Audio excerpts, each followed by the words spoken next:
Compañeiros, estamos en Cangas, no Centro Social. De feito, estamos detrás da barra, desa barra da cafetería que tivo que pechar e que agora estás en cafetería, Lorenzo. Pues nada, no tenemos ni cafetería ni nada. El que quiera venir aquí a tomar algo no viene. ¿Por qué? Porque estamos solos, nada más que estamos aquí para una partida, para un periódico cuando hay.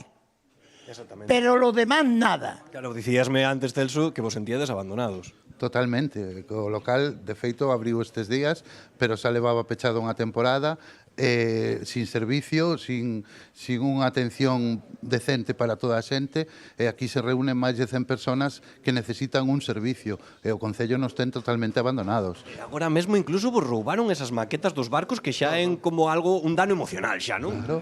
A maioría dos mariñeiros sempre deixan cousas pequenas que les fan para que adornen o local, para que este o local decente. Nos encontramos que está totalmente destartelado todo, desapareceron a mitad das cousas, e o que queremos é que o Asuntamento se comprometa e que nos dé un servicio decente. Aí está, estamos neste centro social, xa vedes que hai moitísimos veciños os que están aquí agora mesmo, xa non só que xogan a partida, senón que tamén queren pedir un pouco por esta cafetería, por poder estar aquí todos xuntos, e de feito temos aquí a unha rapaciña entre todos eles que se chama Cris, que ela era a camareira, pois hai nada, cando todavía tiñamos aquí cafetería. Ti estarías encantada de seguir aquí servindolles cafés. De feito, é a primeira vez que entro despois de tanto. Mira, tan vacío. É unha vergonza, xa non sei nin que dicirche, porque me parece que esta xente que traballou toda a vida, cos miras aquí que che contan toda a súa vida, e non teñen ni para tomar un triste café, é que é unha vergonza.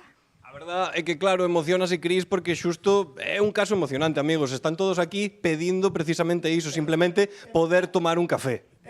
É que esta rapaza vale un imperio, tiñaos aquí de maravilla, é unha pena que aínda por riba se quede sin traballo, e que non se poida buscar unha solución decente para todo isto. Eso é o que piden os veciños, unha solución decente. E amigos, aquí estamos no Centro Social de Cangas con todo o respaldo destes maravillosos veciños.